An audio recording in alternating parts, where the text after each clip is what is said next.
أعوذ بالله من الشيطان الرجيم.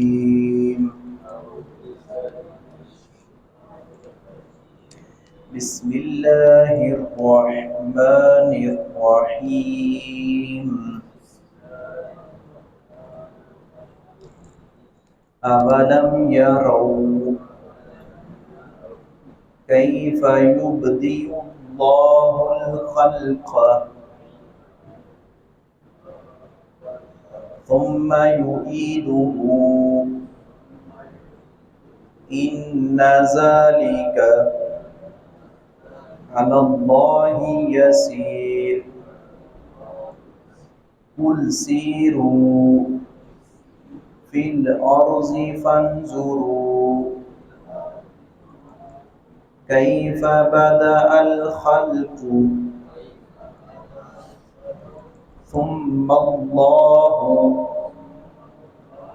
ينشئ النشأة الآخرة إن الله على كل شيء قدیر. حضرت ابراہیم علیہ السلام اپنی قوم سے مخاطب ہیں اور اللہ تعالیٰ کی تخلیق اور اس کی معرفت، اس کی تخلیق کے حوالہ سے بات کر رہے ہیں اور سمجھا رہے ہیں، مثالیں دے کر اس کی معرفت اور اس کی پہچان کروانے کے لیے مختلف انہوں نے مثالیں دی ہیں کہ اللہ رب العزت اول اور آخر وہی ہے اور تم سب اسی کی طرف لوٹائے جاؤ گے. جس رب نے پہلی مرتبہ پیدا کیا ہے دوبارہ بھی وہی پیدا کرے گا. پہلے بھی وہی کارساز تھا، بعد میں بھی وہی کارساز ہے، ہمیشہ کے لیے وہی کارساز ہے. اس کے اپنا خزانے بڑے وسیع ہیں، وہ تمام اختیارات کا مالک ہے، وہ سب سے بڑا ہے، اس کے اوپر کوئی نہیں، وہ سب سے پوچھنے والا ہے، اس کو کوئی پوچھنے والا نہیں ہے. حضرت ابراہیم علیہ السلام نے محنت کی ہے دن رات کے لوگوں کے یہ جو غلط عقائد اور غلط نظریات ہیں، لوگ شرک کی دلدل میں جو پھنسے ہوئے ہیں، ان کو نکال کر توحید کی طرف لایا جائے، ان کو اللہ رب العزت کی پہچان اور معرفت حاصل ہو جائے. تو قوم سے خطاب کرتے ہوئے انہوں نے کہا کہ نکلیں آپ اللہ کی زمین میں دیکھیں، صرف اللہ انسانوں کو نہیں پیدا کرتا، جتنی بھی مخلوقات ہیں تمام کو پیدا کرنے والا تنہا خالق کائنات اللہ رب العزت ہے اور وہ پیدا کرتا ہے، وہ خود پیدا نہیں کیا گیا. لم یلد ولم یولد. سورہ اخلاص یہ ہمیں توحید کا درس دیتی ہے، سورہ یونس ہے، سورہ انعام ہے، آیت الکرسی ہے، سورۃ الفاتحہ ہے. یہ وہ صورتیں ہیں جن کے اندر اللہ رب العزت نے توحید کے موضوع کو اچھے طریقے سے بیان کیا، بلکہ اس کے علاوہ بھی ہر سپارے میں اور ہر صورت میں توحید کا موضوع جو ہے اللہ رب العزت نے لازماً بیان کیا ہے. کیونکہ توحید ہے، عقیدہ درست ہے تو اوپر نیک اعمال کی جو عمارت ہے وہ کام آئے گی. اگر عقیدہ خراب ہے جتنے مرضی نیک اعمال کر لیں، اللہ رب العزت وہ اعمال اللہ کے نزدیک رائے گاں اور ضائع ہیں، ان کا کوئی ثواب اور اجر نہیں ملے گا. اولم یرو، کیا اور انہوں نے نہیں دیکھا، کیف کیسے، یبدئ پہلی بار پیدا کرتا ہے، بدأ ابتدا، یہ الفاظ پہلی مرتبہ پیدا کرنے کے ہیں. تخلیق اللہ رب العزت کرتا ہے، یہاں بات ہوئی ہے پہلی بار پیدا کرتا ہے اللہ رب العزت الخلق مخلوق کو.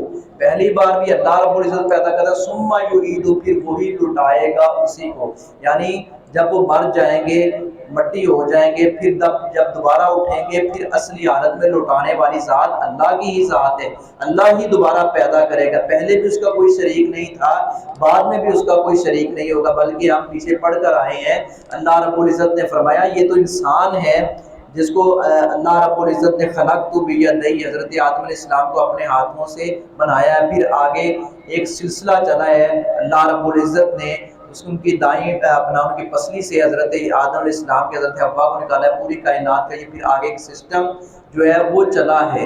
یہ تو اللہ رب العزت کون بھی کہہ سکتا تو حضرت آدم وجود میں آ جاتے، لیکن یہ اللہ رب العزت کی انسان کے ساتھ ایک محبت اور انسان کی ایک تکریم اور عزت ایک سکھائی گئی ہے کہ اللہ رب العزت نے اس قدر انسان عظیم ہے، اگر یہ اس کی بندگی کرے تو اللہ رب العزت نے اس کو اپنے ہاتھوں سے بنایا، وہ تو کن کہتا ہے تو سب کچھ بن جاتا ہے۔ فرمایا کہ یہ آسمانوں اور زمینوں کی تخلیق، یہ وسیع تر نظام، یہ انسان کو بنانے سے بھی بڑا کام ہے، لیکن اللہ رب العزت نے فرمایا میرے نزدیک وہ بھی بڑا نہیں ہے۔ جب وہ بڑا نہیں ہے تو پھر انسان کی کیا حیثیت ہے؟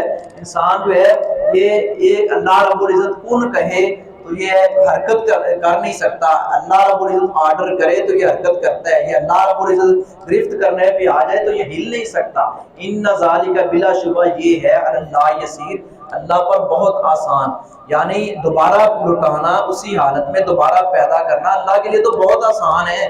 اللہ نے پہلی بار پیدا کیا اللہ کے لیے تب بھی مشکل نہیں تھا، اب تو دوبارہ بہت آسان ہے۔ قل سیرو، آپ کہہ دیجئے سیرو، تم سیر کرو، فی الارض زمین میں، سیر سے مراد کو ہمارے ہاں مرجع جو سیر سپاٹے ہیں اور اس میں بےہودگی اور آوارگی ہے، یہ ایسا نہیں حکم فرمایا کہ نکلو سیر کرو، یعنی کہ دیکھو کہ یہ اللہ رب العزت کی تخلیق ہے، یہ شاہکار، یہ درخت، یہ حیوانات، یہ نباتات، یہ جمادات، یہ کیڑے مکوڑے، اور یہ اسی طرح خشکی اور تری کے اندر رہنے والے جو ہے اللہ رب العزت کی مخلوقات ہیں، ہواؤں کے اندر چلنے والی جو اللہ رب العزت کی مخلوقات ہیں، یہ ستارے، یہ سیارے، یہ چاند، یہ سورج، یہ ساری اللہ رب العزت کی آیات ہیں، یہ نشانیاں ہیں۔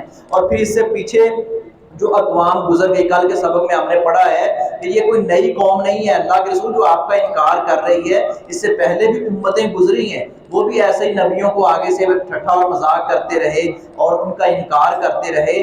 یہ ہمیں یہ حکم دیا جا رہا ہے یہاں کہ تم نکلو اور دیکھو کہ ان اقوام کا کیا حال ہوا، کیسے وہ بستیاں ملیا میٹ ہو گئی، صفحہ ہستی سے وہ لوگ مٹ گئے جنہوں نے آخرت کا انکار کیا یا جنہوں نے اللہ رب العزت کے ساتھ شرک کیا۔ یہ وہ حکم ہے کہ تم سیر کرو، اس سے کا مطلب یہ ہے کہ لوگوں کا دیکھو کیسے انجام ہوا ہے، فانظروا، پھر تم دیکھو کیف، کس طرح بدا الخلق، اس نے پہلی بار پیدا کیا مخلوق کو، صرف تمہیں نہیں، اس سے پہلے کتنی اقوام ہے اور کتنی مخلوقات ہیں جن کو اللہ رب العزت نے پہلی بار پیدا کیا۔ ثم اللہ، پھر اللہ ہی، ینشئ، پیدا کرے گا، النشأ، یہ مضارع کا صیغہ ہے، پیدا کرے گا، اب بھی اس نے پیدا کیا، آئندہ بھی اللہ ہی پیدا کرے گا۔ النشأ، پیدا کرنا، الآخرہ، دوسری بار، پہلی بار بھی اس نے پیدا کیا ہے، آئندہ بھی وہی پیدا کرے گا۔ ان اللہ، بلا شبہ اللہ رب العزت، علی کل شیء، ہر چیز پر قدیر، خوب قادر ہے، وما علیہ الا البلاغ۔